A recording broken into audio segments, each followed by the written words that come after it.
Welcome back again to yet another video in my 2024 NFL Deep Dive series. This time we're covering the Chicago Bears. They're my number 24 ranked team going into this next season. Make sure to like, comment, and subscribe. All of those things really help out with the growth of this channel. It pushes it out to more people, and it's just something you can do to help me out.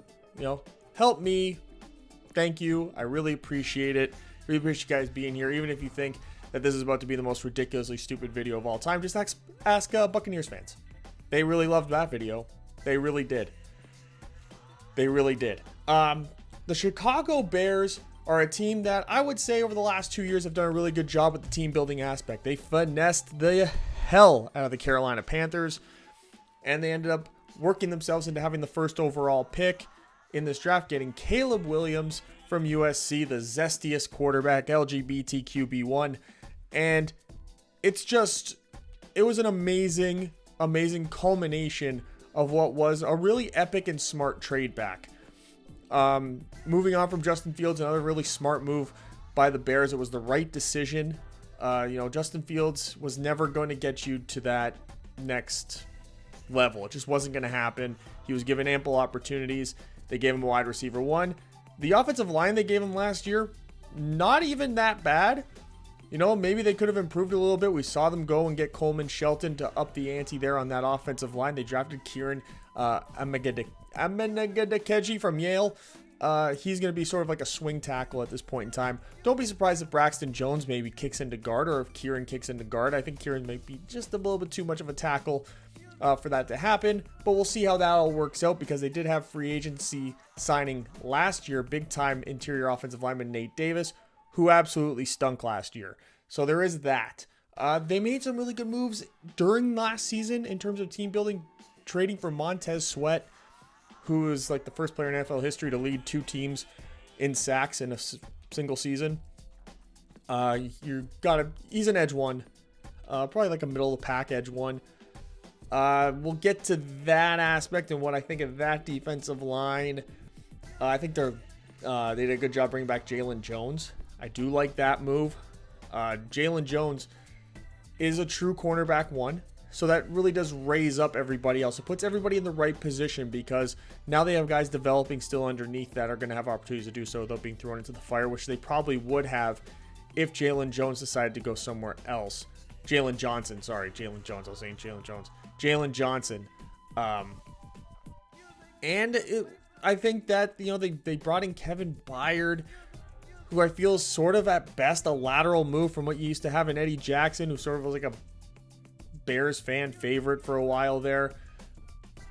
But the one thing you're going to notice about this Bears team, and once we get into the player evaluations and everything, is that unlike some of the other teams that we've seen come along this way so far, they are inconsistent in what they do well. Like, you'll see a team that is terrible in pass coverage, but are really great against the run. The team that we just covered, the New England Patriots, immediately comes to mind. Or a team will have a really great run offense, but a terrible pass offense.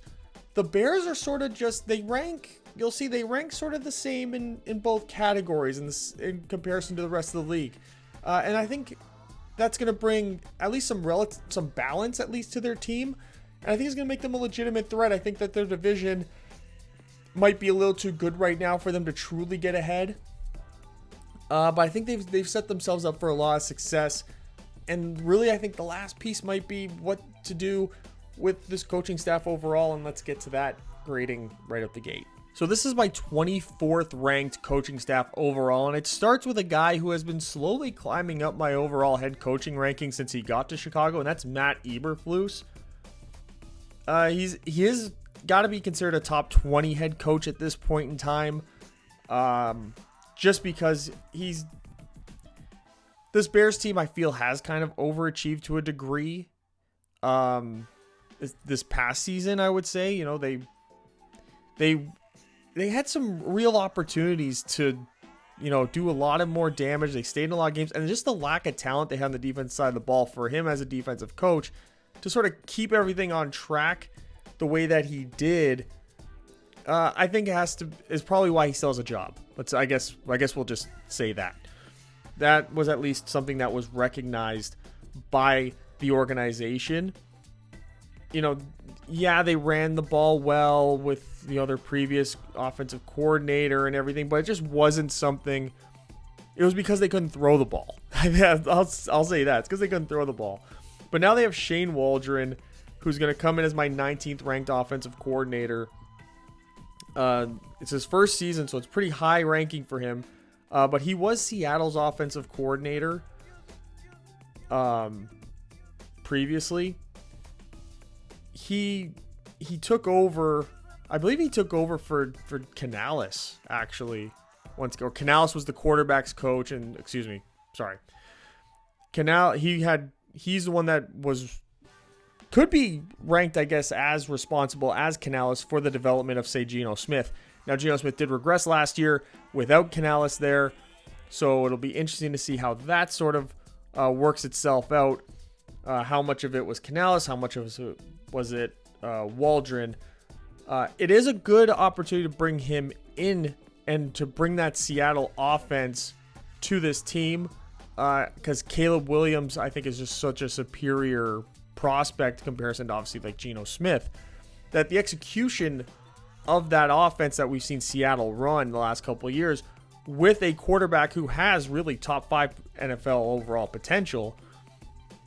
Who knows what that offense would have looked like if Geno Smith was just a better overall, higher ceiling quarterback. So I think that the weaponry that they have is better than what they had in Seattle, and we'll get to that as well. So I think Waldron's got a lot here to work with in that aspect.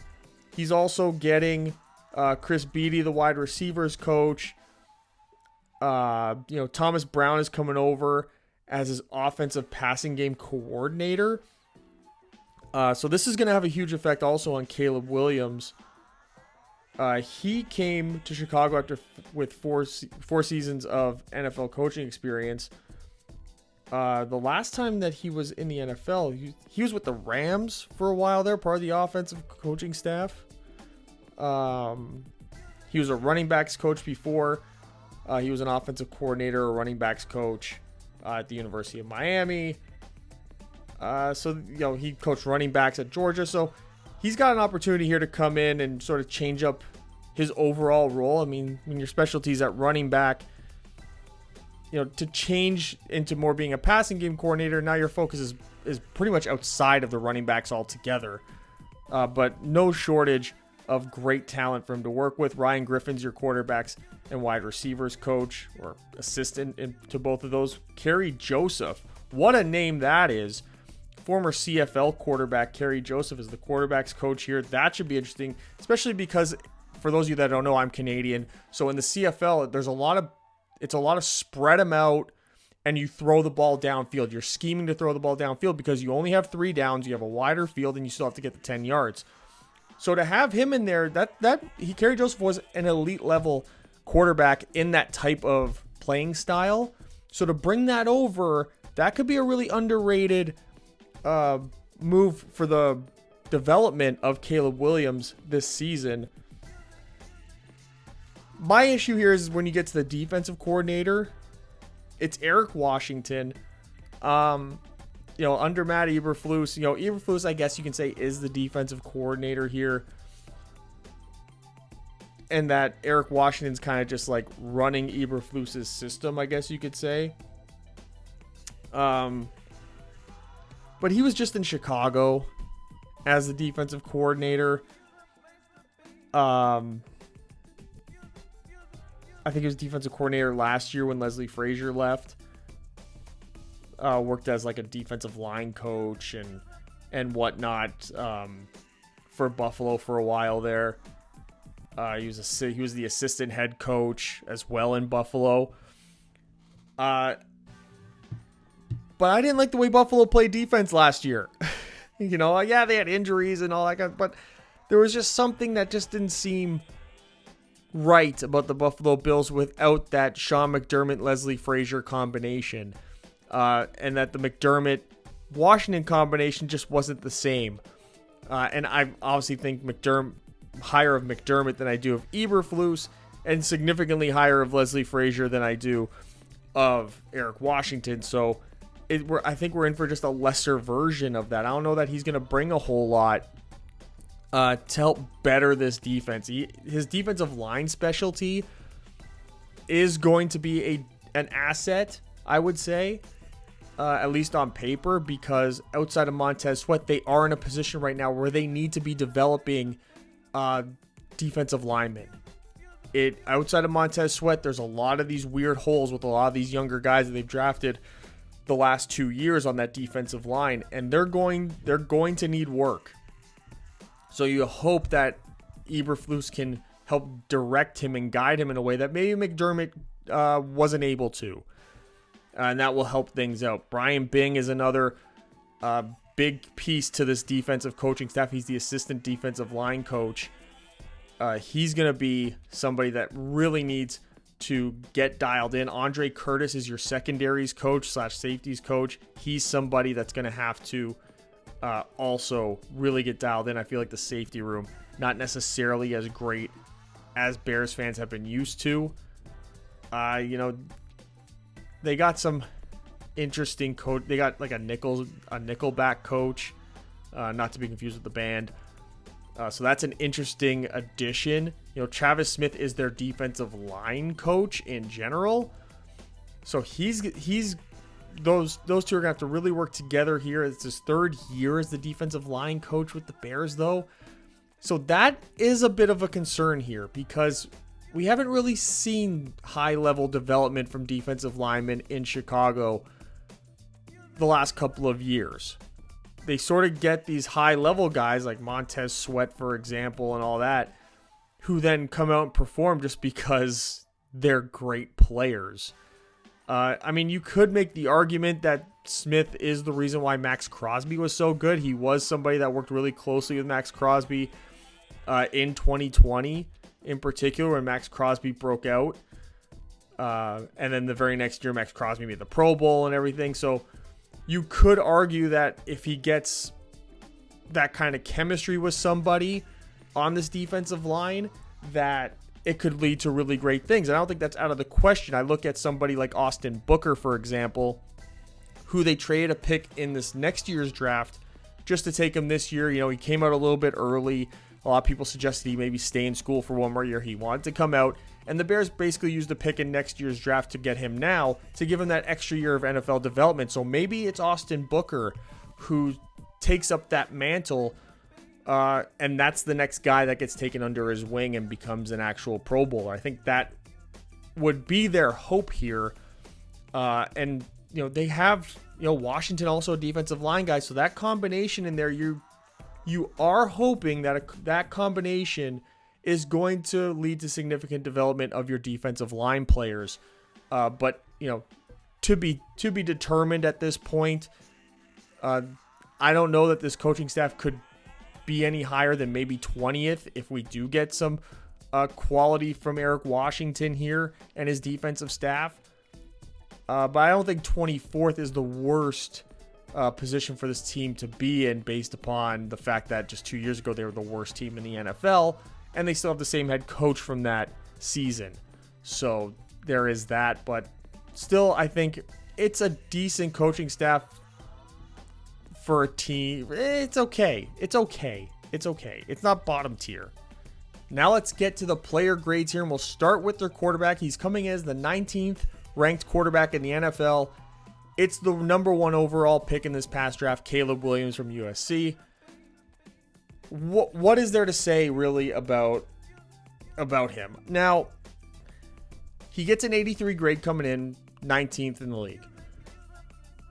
The way that I've sort of looked at Caleb Williams in terms of what his skill set is, how he executes on the field, his decision making, it's very like early career Aaron Rodgers-esque.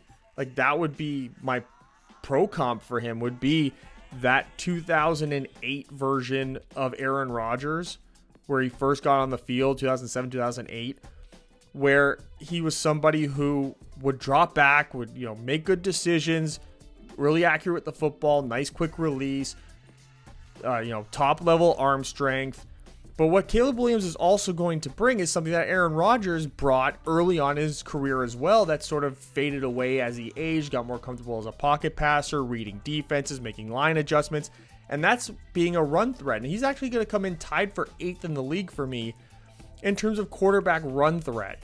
He's one of the 10 quarterbacks that actually got a run threat grade for me in this deep dive series. And it's because I see him doing a lot of the things that Aaron Rodgers did in those first couple of years. And it's not out of the realm of possibility that he's going to have the same sort of career trajectory in terms of how he's going to adjust his playing style from year to year. Because you saw Aaron Rodgers, be like an actual running threat. Like Aaron Rodgers, tremendous athlete. He was extending plays, picking up extra yards. As he got older and some injuries got picked up, he became like a pure pocket passer that you sort of see now. There's no reason Caleb Williams can't be, drop back, first read, second read, gone. And, he's going to keep drives alive that way. And he's got such a plethora of weapons, just like I feel like Aaron Rodgers had when he first started in Green Bay, before things sort of got weird and they had like this exodus of weapons because they didn't want to pay anyone in Green Bay. Chicago clearly is not afraid to go out, use high draft capital on these weapons, pay guys contracts, whether it be running backs, tight ends, receivers, trading for them and everything. So they're not afraid to do that. I think you looking back in hindsight, what that would have done for the career of Aaron Rodgers had Green Bay not been afraid of that. Chicago's coming in going, we're not going to be afraid to truly put just a spoil of riches around this quarterback and make sure it works out. I think the mistakes they made with Justin Fields, even though I don't think it mattered who you put around Justin Fields, I think he was always sort of going to be at best a lower tier starting quarterback at best. You've now got a guy who's got all the tools. And if he is able to bring over what he did in USC, even that year in Oklahoma, if he's able to continue to develop with these amazing weapons he has around him, one of the best wide receiver rooms, some really good running backs, I think he's going to have the ability to make up for a lot of the offensive line inconsistencies that could occur. I think he's going to be able to take this team to the next level. Now, by the end of the year, this team could look way different than the 24th ranked team that they will come in as in week 1. By the time it's week 18, you could look at them and be like, this is an upper half team in the league right now, and you watch out for them next year. Sort of like what we saw with the Detroit Lions, for example, where they looked so good, they just weren't winning games. But then as the year went on, it looked like things were starting to click, and then the very next year, boom, they're in the playoffs. I'm looking at Chicago to maybe be that team going forward with this guy as their starting quarterback and him being the one that leads the way, making them a much more traditional offense than what they just were a year ago, where they were definitely a run-first offense, and that really limited their ability to make big plays. It limited their ability to come back in games when they did get behind because their defense wasn't so good. Now they have the guy in place. They have all the tools in place to really have the ability to be a team that's never truly going to be out of a game, never out of a drive, because they have all this talent behind center. And lining up behind him or next to him if they're in shotgun is the tied for 16th ranked running back room here. Middle of the pack, you got DeAndre Sweat and Khalil Herbert, who are going to be, I would say, a regular 1-2 punch out there throughout most of the season. DeAndre Swift, I think, can be a true running back 1 in this league, especially under the right circumstance. But I also think Khalil Herbert has shown that he can be that as well. Now you put them both together here, and you hope that they can complement each other really well moving forward. Roschon Johnson, sort of the forgotten man here. He's a really great number 3 running back for you guys, for this team to have. So in terms of depth, this is a great running back room here. I wouldn't say in terms of like high-end talent, obviously, DeAndre Swift, Khalil Herbert, it's not Christian McCaffrey, it's not Josh Jacobs, it's not a guy like that. But to have this amount of talent in your backfield knowing what you could have as terms of a passing offense with your quarterback and your receivers and all that, this is the ideal situation to be in, where you have this great talent where teams have to respect these players in all facets. You know, they aren't the highest end receiving backs by any means. You know, Khalil Herbert gets a 71. They're tied for 27th in that aspect. Bottom end of the league. But I don't think they're necessarily going to be much of a demand for them as receiving backs this season, just because they have so many other things going on, that I think this is going to be a thing where, you know, Swift will get a drive, Herbert will get a drive. Swift will get a drive, Herbert will get a drive. It'll be like they'll split the drives probably about 47 and a half, and then Roschon Johnson will come and get 5% of the drives, 5% of the plays, sort of come in and be like a substitution for them throughout those drives. I think you're going to have a tremendous usage of these running backs. And, you know, there's always the risk of DeAndre Swift maybe, you know, not staying healthy. You know, he did have somewhat of an injury history coming into Philadelphia last year. And it's, you know, that stuff just doesn't go away, especially with a running back that's getting older every year. It is a position that sees the most dramatic drop off year to year. They're really well prepared for this. They're not going to be putting Caleb Williams, barring some tragedy here where this running back room becomes an emergency room, that he's never going to be without a running back next to him or behind him that this opponent is not going to have to respect, and that's not going to be able to turn around, hand it off, and get you 3.5 to 4 yards a carry to keep you ahead of schedule on drives, to pick up short yardage on second and short where you don't have to be dropping back and throwing it, risking turning it over, playing game safe, extending drives. They put themselves in a great position here with this group. But now it's the real star of the show, and it's the wide receiver room. They are tied for second for me in the entire league. Look at this. What a group. You start with DJ Moore, true wide receiver 1 in the NFL, gets a 91 grade. Then they traded for Keenan Allen, who's an 89 grade. He's like a bigger slot receiver. Then they drafted Rome Odunze, who gets an 82 grade for me. He was the third best wide receiver in this draft, and it was a great wide receiver class again this year. This is like a 3 wide receiver 1 group that you're just handing over to Caleb Williams. They're giving no excuses for Shane Waldron, the offensive coordinator, Kerry Joseph, the quarterback's coach, Caleb Williams, a rookie quarterback. They're giving no excuses. And they're also not giving these wide receivers any excuses, because they're giving them the number one overall pick in the draft, who's got as many tools as any quarterback that's ever come into the league year 1 first overall. Rome Odunze and Keenan Allen, you know, I've seen a lot of people compare them and, you know, making pro comps to Keenan Allen for Rome Odunze. I think you can put Rome Odunze on the outside, keep Keenan Allen in the slot, create a lot of mismatch issues. The biggest advantage is that you could line up all 3 of these guys anywhere. You can just have a lot of different play designs, a lot of different formation designs, a lot of different motions to different, you know, shifts and all that to really drive teams crazy, particularly in your division where, you know, Detroit, you had to go out and get Carlton Davis. You know, they're building that group there. Green Bay, you know, didn't draft a cornerback in the first round, which who knows what kind of mistake that would be based upon what the division looks like. But they're going to be able to keep up offensively with a lot of teams throwing the ball. And like I said, they're always going to be in games because this is a tremendous group.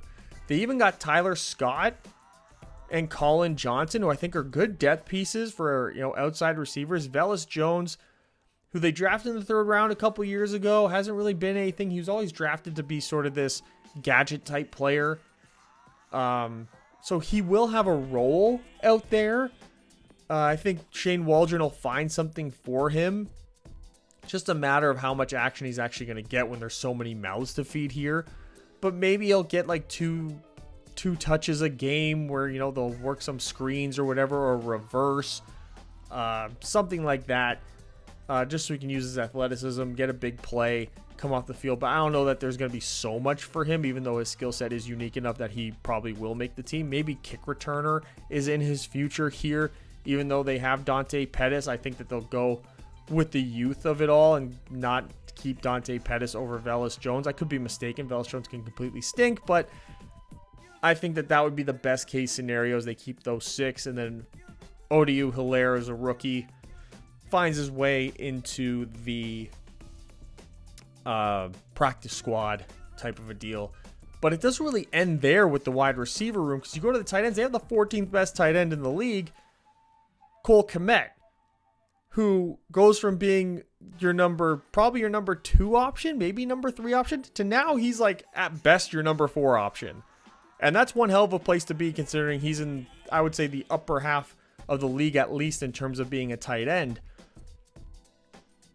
This is just an amazing, ideal situation for this guy to be in, especially when you get a rookie quarterback. He's going to be a safety blanket. He could surprise a lot of people. I think he'll probably spend most of the year being like a touchdown vulture for a lot of the receivers. And then I would say the running backs, look for them to be the same, as they get into the red zone.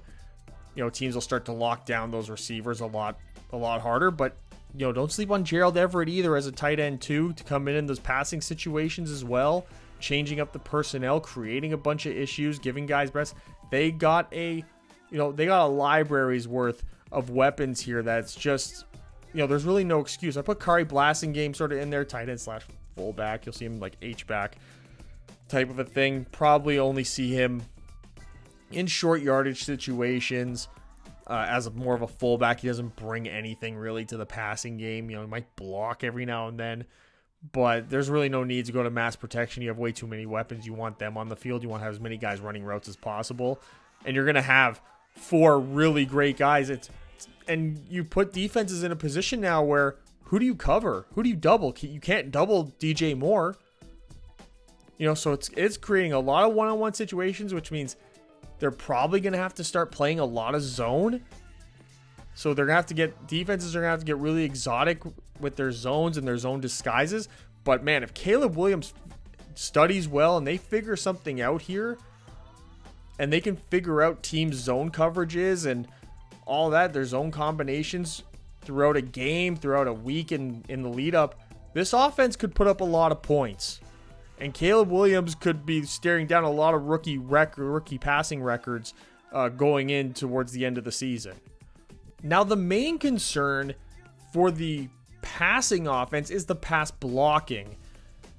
The left side of the line, serviceable, good. Braxton Jones, Tevin Jenkins. That's a good left side of the line to have. Darnell Wright, first round pick last year.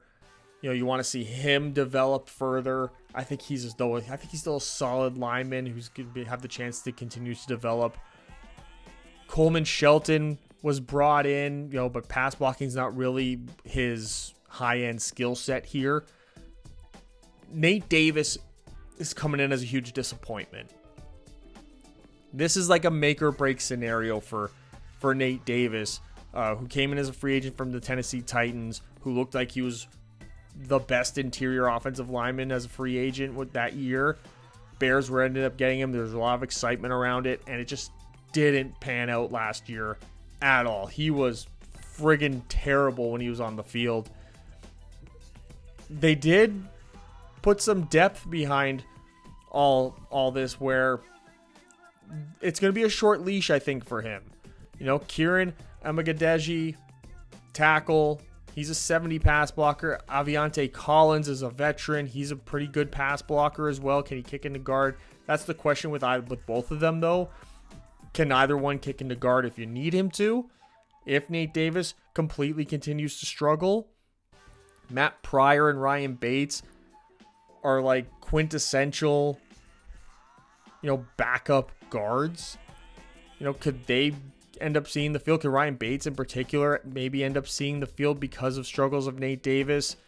You just wonder. I think Nate Davis, he's either going to play well this year or this is his final year in Chicago. I don't think there's any really debating that, because even when you get into the run blocking, which is what he did so well in Tennessee, he's 100% the weak link here, and it's going to be tough to run to his side. It was tough running to his side last year as well. They are tied for 11th as an overall group because you do get Braxton Jones and Darnell Wright, who are both, serviceable starting tackles in terms of run blocking. And then you get two really good, I would say to great interior offensive linemen run blockers in Tevin Jenkins and then Coleman Shelton, where he's one of the best in the league in terms of his run blocking. So this is really going to help out the game overall. You're just hoping that this as pass blockers, they can continue to develop, tackles. This is still,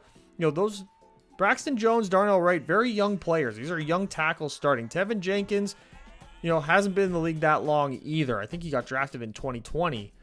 Kieran Emagedeji is a great run blocker coming in. He was a good pass blocker in college. He was a great run blocker in college. So this is where he really, I don't want to say he's competing with Braxton Jones, but I mean, if he can get some guard play out of him, he could find the field. I think Ryan Bates is probably right now the first option to compete with Nate Davis for that spot.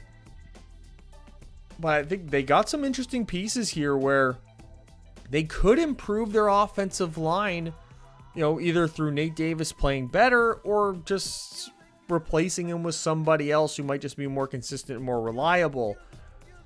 You'd like to see Braxton Jones continue to develop as a pass blocker. Ideally, they did draft a guy who, between him and Kieran, the best player will play. And I think that's going to be something that's going to be hanging over Jones's head, and you hope he can continue to develop. He was for a late round pick. He's turned out to be a really good player, to be a starter and to be a solid starter at that. Props to him.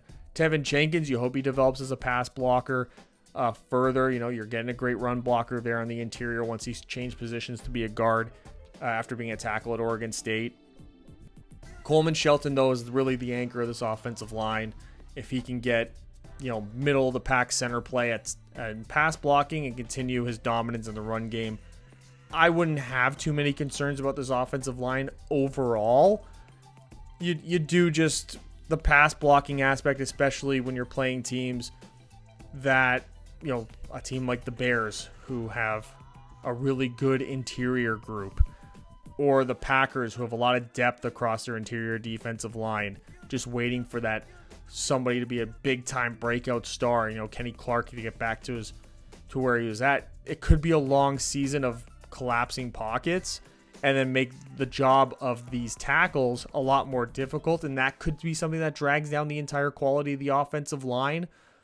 But I think you can always go back and lean on the run blocking. I think that this is going to be a good combination when you throw in DeAndre Swift, Khalil Herbert, Roschon Johnson with this type of run blocking in front of them. So just going over an overall positional summary here.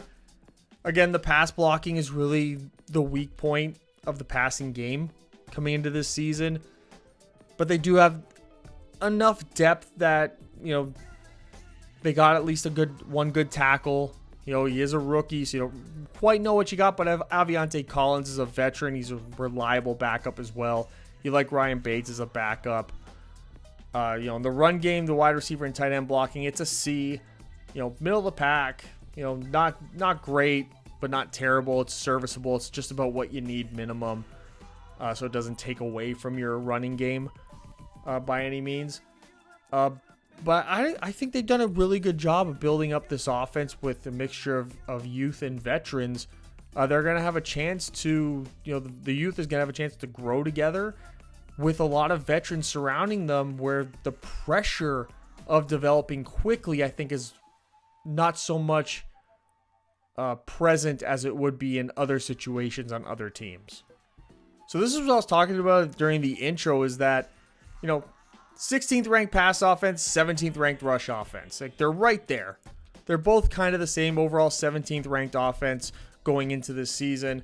One thing isn't significantly better than the other. I think the offensive line's pass blocking is what really drags down the overall pass offense and the projection of what they could be. I think it might scare Waldron away from being able to execute more drawn out pass plays, with, more developing routes and whatnot. It might keep things for the quick game more open, but they also have pieces for that to make it work. So they have a backdrop there to help them out. And then the rush offense, all you really need is a middle of the pack rush offense at the end of the day, talent wise, as long as the pass offense can perform. And then to have a rush offense that is like this middle of the pack, middle of the pack and talent wise, you're going to have a nice, backup plan here to, you're not going to be afraid to hand the ball off, shorten games. Like we discussed when talking about the running backs, like they're very good. The offensive line's going to block for them. They're going to open up holes. You'll be just fine. Now let's move on to the defense, and we'll start with the edge rush. And it's Montez Sweat and Jacob Martin right now are your number 1 and number 2, by my estimation, tied for 18th in the league. Montez Sweat is just a really good talent. Took a couple years to develop in Washington, but really came on strong there. It was a really good trade, I have to say. Worked out really well in the end for them. Jacob Martin is somebody who you're going to see on third downs, pass rush specialist, while they develop Austin Booker behind him. And they got DeMarcus Walker, who's another like little veteran presence that they have, who can come in as well. But I think the story's got to be Austin Booker and them developing him into being a complement for Montez Sweat. He's got some tools. It's just one of those things where it's like they're saying he's not ready. And that's okay, because you do have DeMarcus Walker and you have Jacob Martin, who are both, serviceable parts of a edge rush rotation. You know that you're not going to get doubled on that other side. They're going to be focused on doing that with Montez Sweat.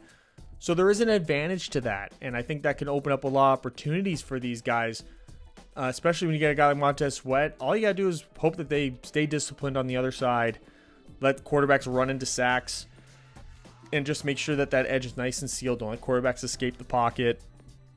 And you can have a, again, serviceable little edge group here, complemented by be tied for 25th interior rush. Now, this is what I was saying when you need to start developing some of these younger guys, because you have Andrew Billings here. He's a decent number 1 interior guy, but you got Gervin Dexter and Zach Pickens, who you really need to develop. They are right now going to be thrust into getting a lot of snaps, and I don't think they're necessarily ready for that. I wouldn't want them in that position right now. So you're hoping that you can develop them with Eric Washington, this new defensive staff that you brought in, different little pieces that you have. But I would expect this to be where Gervin Dexter gets his reps, is on these third downs. He's not, we'll get to his run defense.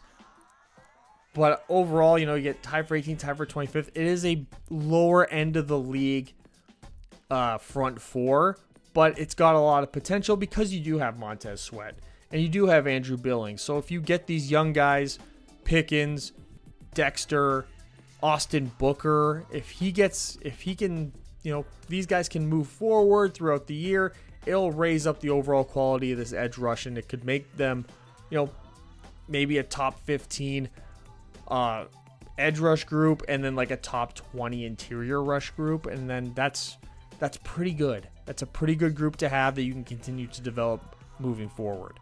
Moving on to their linebacker coverage, and this is a good group. It's solid, reliable, veteran play. Two guys they spent money on in free agency, went out and get TJ Edwards and Tremaine Edmonds. They're the 10th best linebacker pairing in the league for me in terms of pass coverage. Tremendous.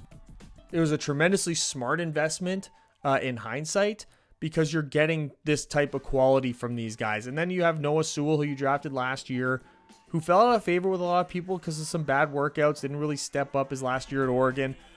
But I really like him as like a third option, like a rotational option for their linebacker group. Of course, Jack Sanborn's there. You like to see him more on early downs, but he's still a serviceable option at linebacker as well here. Not a whole lot to write home about with the other guys. A lot of depth pieces competing for special team spots. But you love TJ Edwards and Tremaine Edmonds. To me, their overall skill set, TJ Edwards is like a low-end maybe like a middle of the pack, not low end, middle of the pack linebacker 1. I would say Tremaine Edmunds is probably a low end linebacker 1. But to have them both on the same team, that makes them both better at the end of the day. And that really strengthens the overall group. So it's going to be interesting how they perform with that interior rush group standing in front of them. They're going to have to make up for maybe more deficiencies early on in the season than they would like. But I think you have the right two guys in place. TJ Edwards really smart. Tremaine Edmunds super athletic. They're going to be able to cover for a lot of those things that could go wrong in front of them throughout the year. Now moving on to the cornerback group, and they're the 14th ranked corner group here.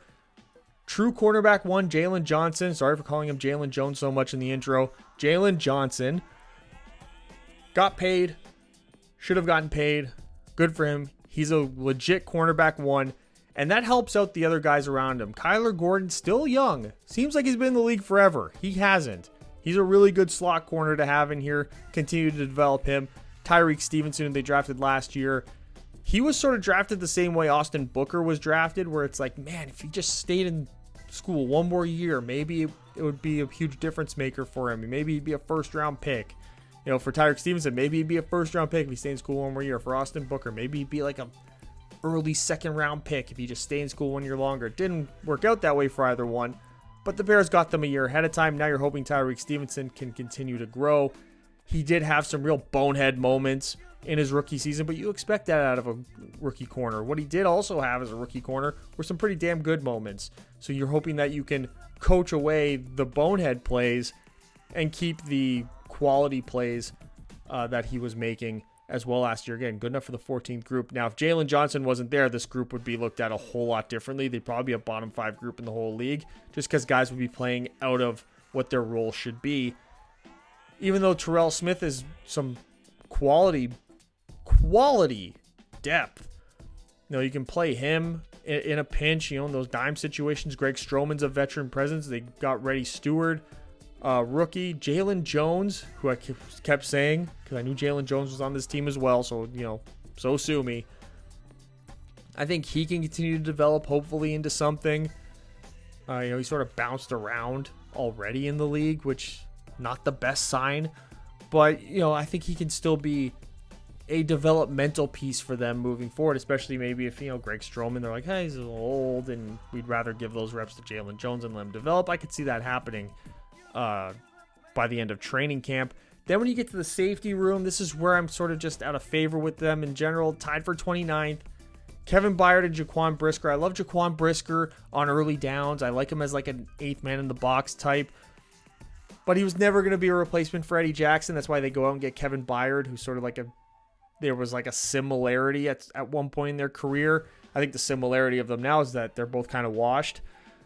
Kevin Byard left Tennessee, went to the Eagles, and didn't improve the Eagles secondary at all. The Eagles just continued to dip, continued to go down even after their acquisition of him. He's just not a difference maker anymore. I would prefer him to sort of be a situational safety.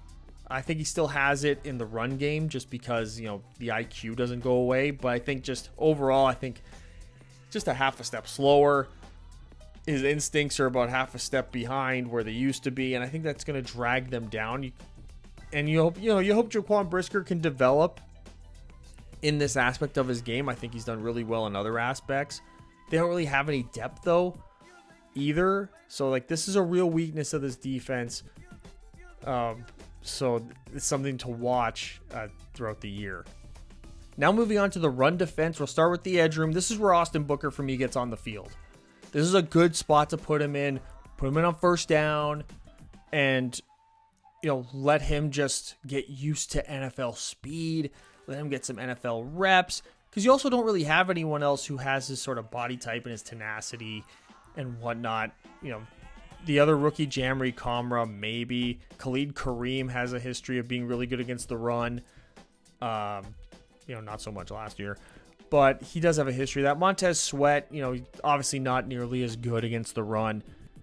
He's still your 3-down, all-purpose defensive end. You're just hoping that somebody like Austin Booker could step up in this situation. This could be where he's really used. And then Jacob Martin and Demarcus Walker can maybe get some third down reps, more traditional passing situation reps. And then as the year goes on, you can work Austin Booker in more as like an every down defensive end later in the year. I think that should be the hope for them. Maybe that plan might be a little too ambitious in year one, but I think Austin Booker could be a really good player. It's just tied for 23rd right now. I think by the end of the year, he could be somebody who could be viewed as their best defensive end on early downs for defending the run and setting that edge. I think that's a possibility. You look at their interior group, dead last. This is where they really get dragged down. Andrew Billings is a serviceable number 2 at best run stuffer on the interior. They got nobody else. Zach Pickens, Gervin Dexter, Byron Keller, they're all bad. They're all not good. This is where this defensive line development is going to be actually really important here on the interior. Because the edge group, as you know, you got a true number 1, you got some decent rotations there for the number 2. That should be okay. How the interior assists them is going to be a very important aspect of how this defense operates throughout the year. And they just don't have the talent right now. And it is a scary proposition to see last for your interior group and this far in last, where it's like Zach Pickens and Gervin Dexter, neither one of them has any business being on the field in running situations on early downs, just how terrible they are. Billings barely does. He's a good rotational piece, like I said. So overall, this is against the run. This is not a great defensive line. They're sort of just, they're like, you could see them having some success on passing downs against the run. It could be a long season for these linebackers in particular, making a lot of tackles. But I'll put over this linebacker room again. They're the 12th best linebacker room against the run. It was a great investment because of that interior. You're going for the last, but you got 12th back there. And you got Jack Sanborn. You got Eamon Ogbon Gaminga, who is a good on early downs as well. Noah Sewell's serviceable on early downs. I like that 5 being the ones that they keep as linebackers. I think particularly for this situation where they're going to have a good rotation on these early downs to assist that poor interior. And I think you'll see a lot of base 4-3 on early downs just to get more talent at the linebacker position on the field to help out with that scenario. And I think they got, again, the best guys for it. TJ Edwards right there at the Mike linebacker role. Then you got Edmonds, you got Sewell, you got Sanborn. You can put them anywhere, either side, strong, weak, won't matter. You're in a great situation regardless with those guys out there on the field. And I think that's going to be something that's going to be, running in between the tackles, it could be one of those things where it's a 4-yard minimum just because, how poor they are. Pressure's on that defensive line coach. But moving on to DB run support, they're getting a lot of run support from Byard and Brisker. Got to give them that. Everything that they aren't in terms of being pass defenders, they're both still bringing it in running situations. Elijah Hicks is a good number 3 option in this scenario. They don't really have a lot of depth, though, at the safety position. You're hoping that Kevin Byard can maybe get back to 80% of what he was in Tennessee. It just doesn't seem likely at this point. He seems like more of a veteran Band-Aid more than anything else while Jaquan Brisker develops. But I think you're putting them in a good situation on early downs again. I don't know that they'll give up a lot of big plays in the run game. I just think that they might not necessarily be the best team in terms of average yards per carry either, just because of how bad the front 4 is going to be. But good tacklers in the back end here. Good tacklers in front of them at the linebacker position. It's a decent group. You're a decent group overall. Front 4, though. just going over the quick positional summary here again, that interior is really the weak spot, along with the safety depth, I would say, is another one that's just, it's scary. It's a scary place to be for this defense, and they're gonna need to figure that out. They're gonna really need to figure that. That's gonna be their main priority, I feel, in this offseason process, is to get those groups elevated, to not hang particularly this linebacker group out to dry. So much like the offense, the pass offense and the rush offense were relatively ranked the same. You can say the same thing here about the defenses. Pass defense ranked 26, 73.5. Rush defense ranked 26th, 70.4. Rush defense really supported and uplifted by that safety group, but their pass defense also kind of brought down by the safety group. It's a give and take relationship they have with that safety group in particular. For overall 28th ranked offense, you're hoping that Matt Eberflus can work some miracles in terms of coaching and scheming to make sure that this team gets more production out of this defense, but it still seems like this defense is maybe a year and a half worth of development and player signings and draftings away from being something that can take them to that next level. So just a quick look here at the overall rank. 24th in the league, 75.85, 24th ranked coaching staff, 17th ranked offense, and 28th ranked defense. It's a young team. They're developing. I think they're on the right track, but again, just not there yet. Pressure's on that coaching staff to out-coach that 24th overall ranking. And there you have it, my number 24 team in my 2024 NFL Deep Dive Series, the Chicago Bears. You've made it this far. Like, comment, subscribe. Those are the things that just help out this channel in amazing ways, ways that you guys probably don't even see or maybe not understand. It does. It's just a great thing you can do for the channel. I really appreciate you guys. And, this rest of the series there, and I will see you guys with the next video next time.